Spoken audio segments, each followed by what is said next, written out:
Welcome to the Rotary Club of LaGrange. Please join me in the Pledge of Allegiance, followed by the invocation given by Curtis Brown. Pledge allegiance to the flag of the United States of America and to the republic for which it stands, one nation, under God, indivisible, with liberty and justice for all. Curtis? Anybody ready? Most holy and glorious Lord God, the giver of all good gifts and graces, in thy name we are assembled, and in thy name we desire in all proceedings.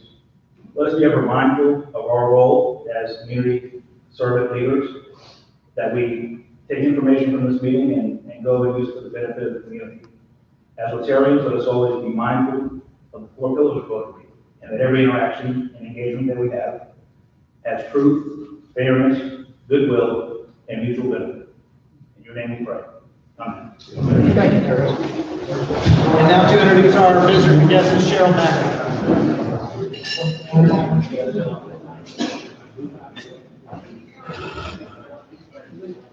Good afternoon.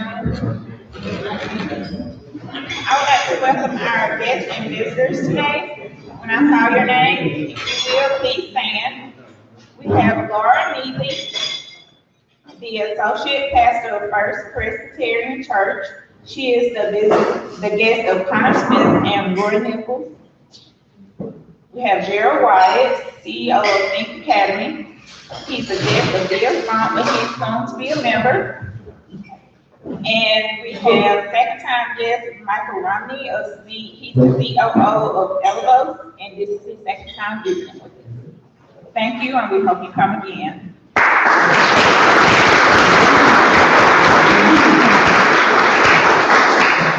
And welcome everybody. We're glad you're here today. Now I will announce our birthdays and anniversaries. First member birthday is Sandy Simmons on July 31st and Brandon Neely on August 1st. So happy birthday to those guys. Member anniversaries. John Cashin on the 29th of July for 6 years, and Molly Fulton 3 years on August 1st. We have no wedding anniversary, so let's give these guys a round of applause.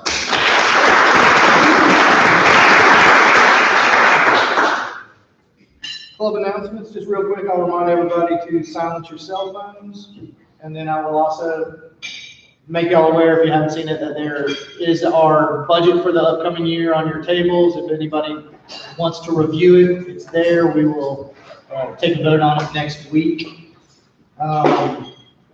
Also, since we returned to being and meeting in person, I've had several people come up to me and ask about their badge is missing.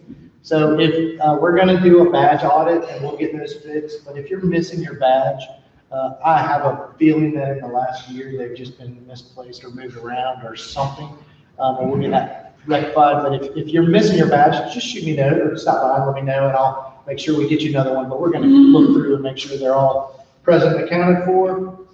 And then also I've asked Dr. Gordon just to come up, give us a quick update on where we are in the COVID. You know, I know it's been pretty front of mind the last few days. Okay. I know we're all well aware of the Delta variant coming in, the new wave that we're in.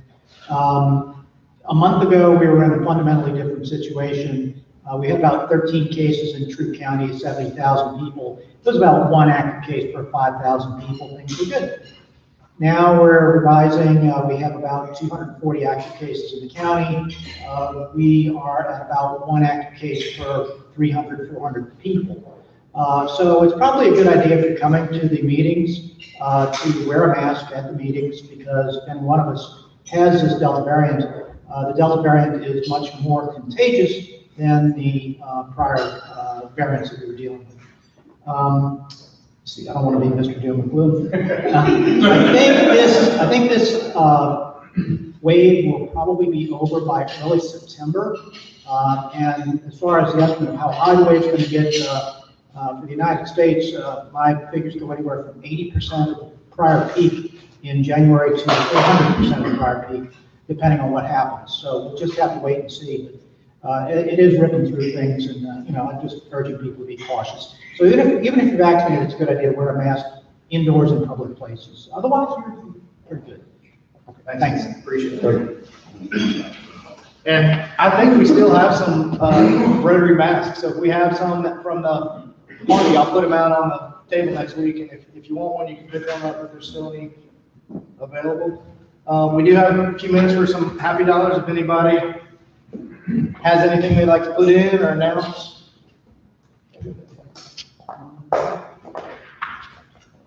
Yeah, I just want to say thank you to, for one, I'm looking forward to being the program chair for this coming up year. And I know folks have already been offering help and guidance. And so, I just want to kind of put the thought out there. If you have anyone in mind, for the most part, for instance, this kind of fall, we've already got most of the programs set. But, going into 2022, if you have someone in mind, maybe for a program, please come find me and let me know. So thank you again to folks who are I'm looking forward to bringing some more programs. Thanks. Yeah, that's a good idea. Jason, Yeah. I just have an announcement. I was at the Harris County Rotary Club this morning at 7:15. Directors, and they had the CEO of Callaway Garden speaking. He did a phenomenal job. There are a lot of things happening this fall and this Christmas that are usually done.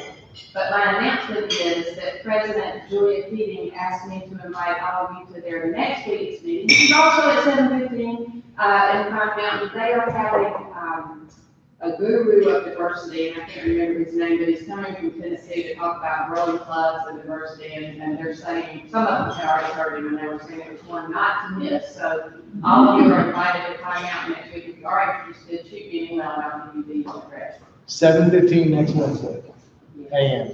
Yes, Okay. there you go. Thanks, Susan.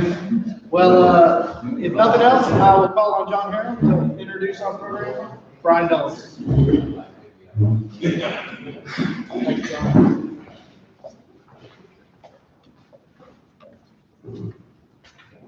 Brian Dollinger, before settling into his role as head of school at the Grange Academy, taught science and math in McKinney, Texas, before skipping off to, I believe I've got this right, Karatoga and West African Nation on the Gulf of Guinea to teach pre-K and first grade.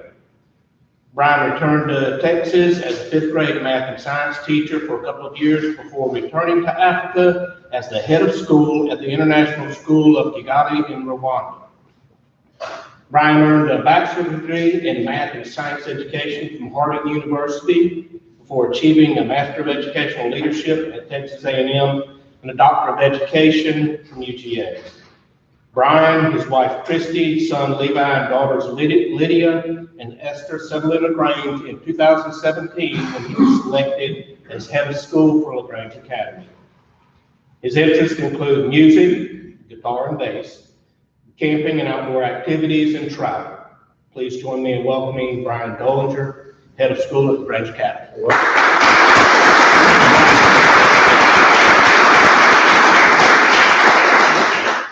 Thank you, John, for reading through that.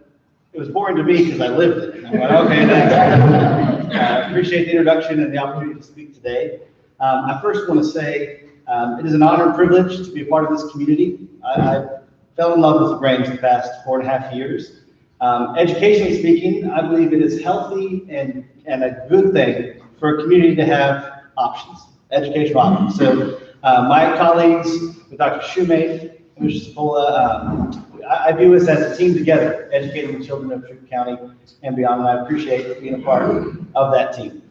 Today is not a commercial for LaGrange Academy. I'm going to put in a couple little things as we go, but I hope to present several ideas that will challenge the way you think, challenge the way you might approach tomorrow or the rest of this afternoon, because that's what I enjoy doing, is ruffling some feathers and seeing how we can do things. So first, I would like you to think of your very favorite, most impactful teacher that you had K through 12.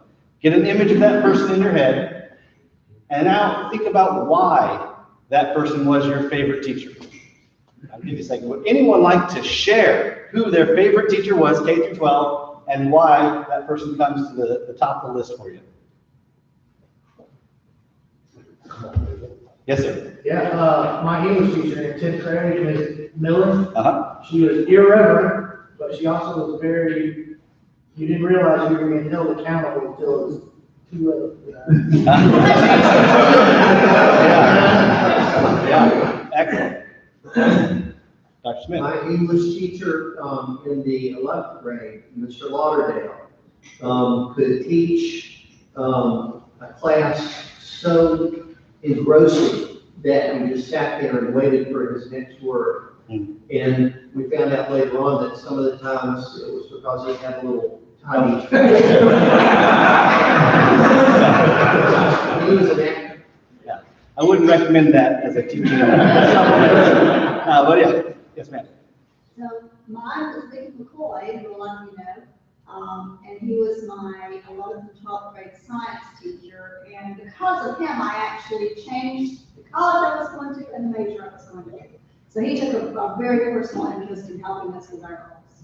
Wonderful. I'll stop there because it's a great segue. Mr. Mickey McCoy teaches classes for us at LaGrange Academy. It's a wonderful, wonderful addition to our faculty that's been there for several years. I would wager that most of the people you thought of those top teachers, come to your top of your list, not because of a great command of their subject. There's a chemistry master. That's a component. They need to understand their topics and things they're talking about. But most likely, it's because of relationship. There was some type of connection between you and that teacher that made them connect with you, and now you know. They care about me. They took an interest in me and helped shape the major in college and the things that you might be able to do in life. Relationships are the key to education. And I think that is a pillar across any type of education institution. Where you can develop strong relationships, you open the door to opportunities to learn and grow. And that's what I love about what we do, is that I get to meet and work with an amazing faculty and teachers and students that come every day to school, and the parents, and it's those relationships that are the connection. There's actually an art form in Japan. I'm going off notes already. It's called kintsugi. I don't know if you've ever seen this, but you should look it up. It's beautiful. What it is, it's an art form that takes broken pieces of pottery and they join them together with gold and other types of materials and to recreate that pottery or to create something new out of different pieces. And I shared that example with our teachers last year. It's because those places that we come together, those places that we join, that is the beauty of what we do. It's the relationships and how we come together. And so kintsugi, look that up. It's a beautiful art form. I wish I had one, but they're actually pretty expensive. And you got to ship them in from Japan. So I haven't done that. But there's a scientific reason why relationships are important. Our brains release the hormone oxytocin when we are around someone that we like. Sometimes that's called the love hormone. But it's also when you're safe, comfortable, and you're in an environment that's stress-free. Oxytocin fights cortisol, which is the stress and the inhibitor of what we're doing.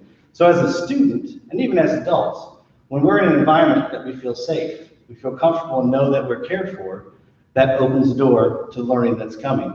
At LaGrange Academy, we try to keep our classes at 16 students or less. We're averaging about 13 students per class intentionally, because when that teacher is able to connect with their students and develop those meaningful relationships, we see exponential growth in the learning and the progress that they're able to go through every year.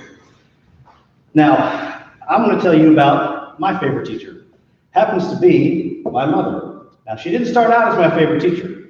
It was a summer after 4th grade that I was told by my parents we were moving from Virginia to California. I knew no one in California except my grandparents. And on top of that, we were starting at a new Christian school. My mom was going to be my teacher in 5th grade. If any of you have experienced your own parents as a teacher, I don't recommend it. My own children are experiencing that with my wife this coming year, but I was horrified. And I just came in and I remember telling my mom, this is going to be the worst school year ever. I don't know any friends, and my mom's my teacher. This is just miserable. And she spoke some wisdom to me that I didn't realize was so wise until I was much older. And she said, you know, this year can't be the best year ever. if you choose to adopt that perspective, if you choose to make it that way. I was like, yeah, well, whatever, Mom. And so we begin the school year, and it's all of a sudden, nope, can't call me Mom in class. It's Mrs. Dollinger, Mrs. Dollinger. And I felt like she was on top of me more than anyone else. I was held to a higher level, and I thought it was just unjust. But through the year, I kept revisiting that statement she made about this year could be the best ever if you choose to adopt that perspective. And it ended up being one of the best school years of my life and pivotal to me. Now, it helps that it's my mom, so the relationship was already there. She didn't have to do much for it. But as experiencing my mom as a teacher, I was able to see, wow, there's a lot to this, and I didn't realize what she was doing when I wasn't seeing her as a teacher, just as mom. So much so I look back on those 2 years. She taught me 5th and 6th grade, double. I look back on those years and see how that shaped my trajectory. And I thought, well, maybe I could get into this and be involved as a teacher, and now, of course, as an administrator. But my mom really shaped that process for me through the relationship that we had. At LaGrange Academy, we have our lanyard, which is our security badge to get us in the doors, but we have different pins. And I don't want to reference, it's pieces of Flair. If you know that movie, you know. But we have these little pins, and they represent different concepts, different ideas that we hold as foundations to what we do at our school.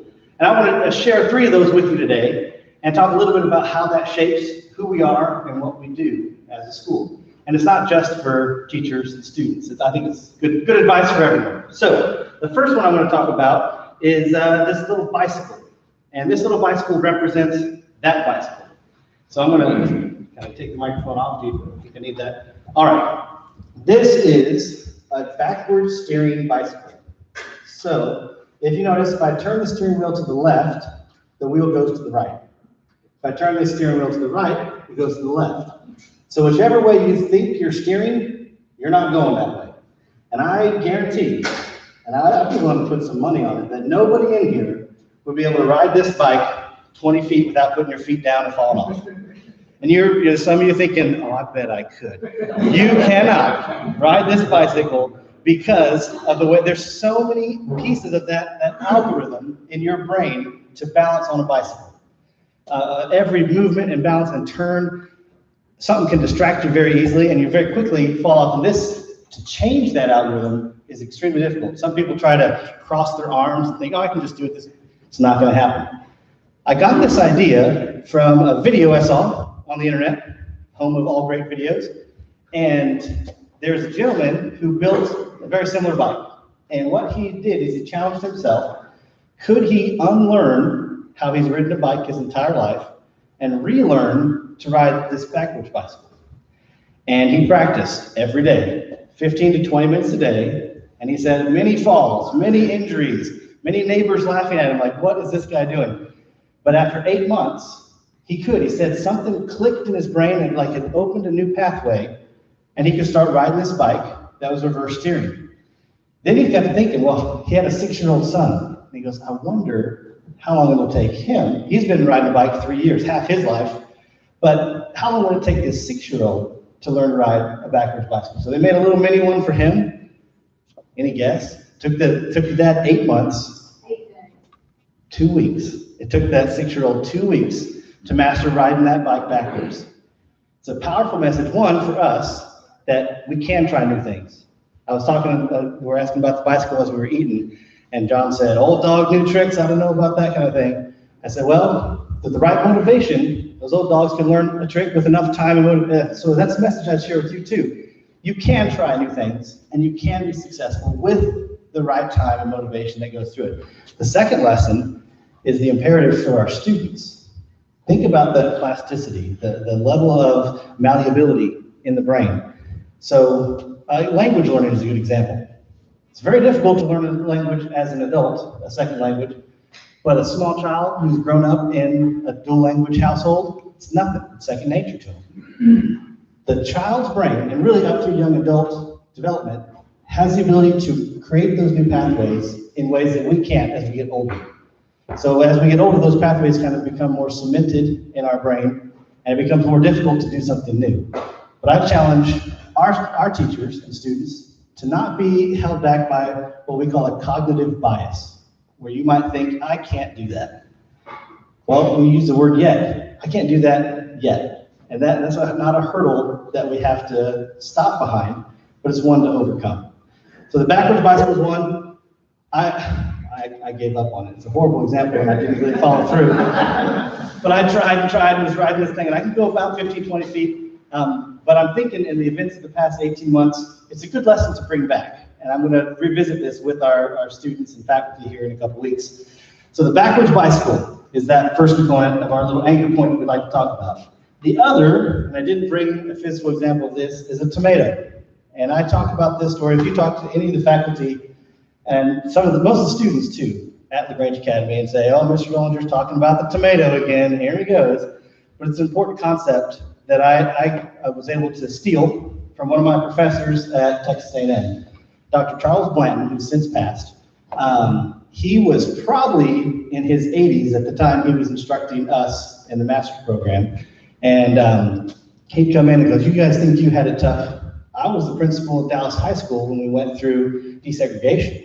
And he said, working with all kinds of people who were very upset at that time, there were some real issues that you guys are worried about, state standards and stuff like that. Very wise man who had some wonderful experience. But he told us, he says, you gotta be like a tomato, or think about a tomato. Because a tomato only grows until it's ripe, and then it goes from ripe to rotten. So the idea is, you don't wanna ever say, I've arrived, I'm at the peak, because what's next? It's gonna fall off. Yeah, you're gonna be rotten after that. So the idea is we want to be like a tomato as a faculty, as a school, always improving, always looking for ways to grow and become better. I think that's great advice for everybody. The third anchor point I want to talk about, and we've got quite a few, I'm not going to go through them all, involves this jar right here.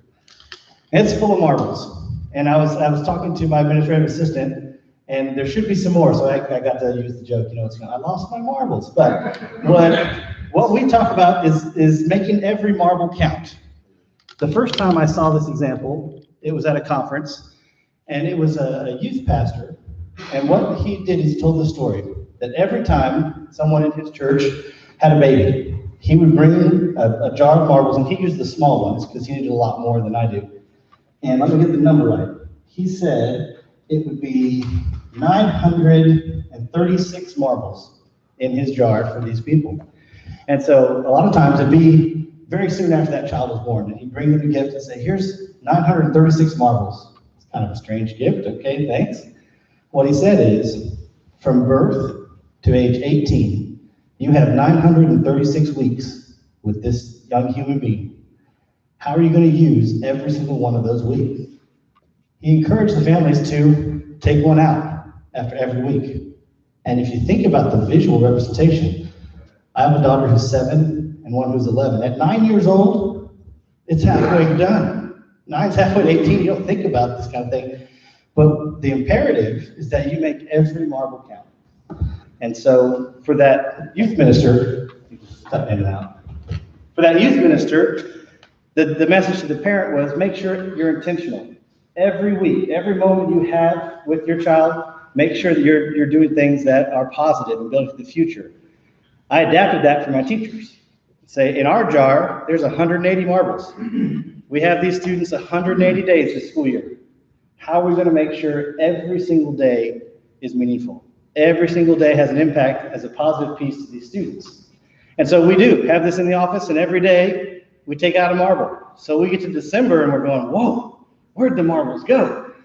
And as we move through down to the end of the year, it becomes really important reminder. We've got 10 marbles left. How are we going to make sure every one of these marbles count? Because we don't want to have an off day. There's not time to say, oh, well, we'll just throw in the movie and just take a break today in class. No, every marble counts. Every marble is important because you don't get that day back. So we have our marbles as another anchor point at our school. We have a lot of great things happening at LaGrange Academy. These are some of the foundations that underpin what we believe philosophies about how we do things, and they're universal. These type of same ideas of trying new things, always growing, and then making the most of every moment you have, apply to anything outside of school, in your business, in your personal life. But I think those anchor points are something valuable just to think about as you move through the rest of today, the rest of this week. I will put a little commercial in. The Grange Academy is growing. Our enrollment is due to increase this year to numbers we haven't seen since the late 90s. And we offer 15 different AP classes, do enrollment through Columbus State, the Grange College, and West Georgia Tech. Have 100% college acceptance of our students. About 40% of our students receive some sort of financial aid. And so I tell families, it's more important that we find a way to work with you to fit your budget than it is for you to try to fit our budget. So we want to work with families across the spectrum to make sure we're accessible to every family that's interested in joining our school. We have something that's called the Path of the Warrior at LaGrange Academy. And this is a program that we developed that is talking about those soft skills, the things that are outside of math, science, and social studies. But how are we developing people to be good people as they leave us? So we've developed 6 different pillars of integrity, innovation, compassion, collaboration, leadership, and connection. When we talk about connection, it ties back to the relationship. And so our students are walking that path of the warrior as they move through our school and develop those other types of things. I don't want to spend a whole lot of time here. Hopefully I can challenge you with those 3 concepts. And if anybody would like to try the backwards bicycle, I've got the tires aired up before we came over here. I'd be happy. I do not have a helmet, so if you ride at your own risk. But give it a shot. And so try new things. You can eventually ride that backwards bicycle with enough practice and time. I want you to always improve, because as a tomato grows, you get to ripe, but you don't want to get to rot. So always keep growing, and then make sure you live every day to its fullest and make every one of those marbles count. At LaGrange Academy, I end our assemblies with a statement that's kind of become a catchphrase now. And if I had a group of our students in here, I just have to say about 2 words, and they'd fill in the rest. When I say it's a great day to be at LaGrange Academy, I want to modify that a little bit today. I'm grateful to be here because it's a great day to be at Rotary. Thank you.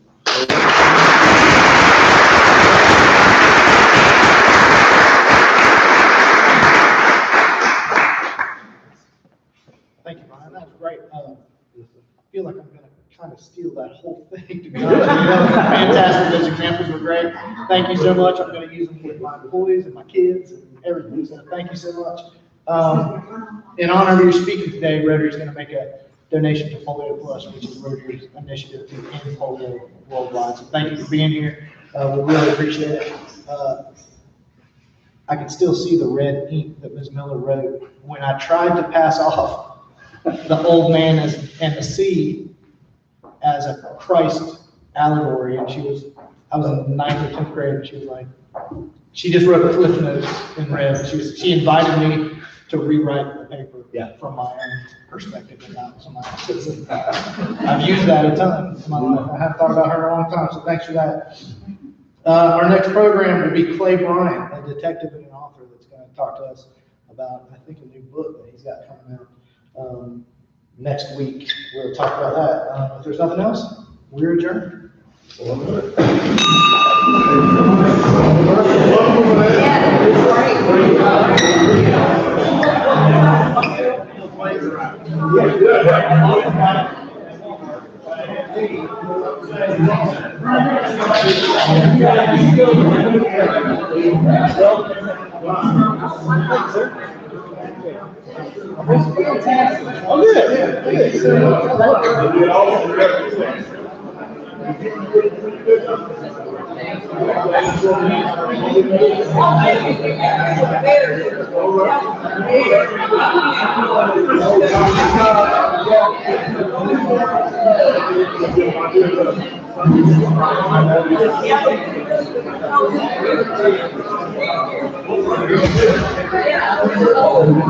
what's up, man? How you doing, man?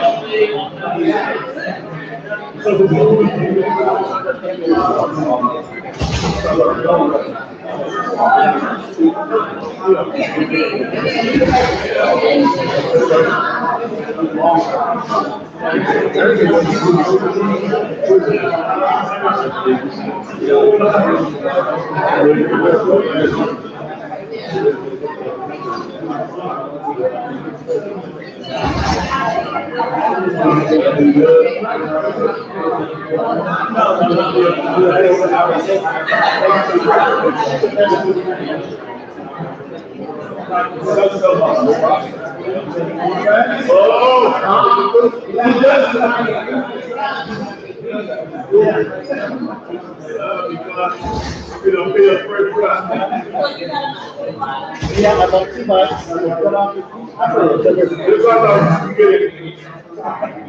I'm gonna see the kids at the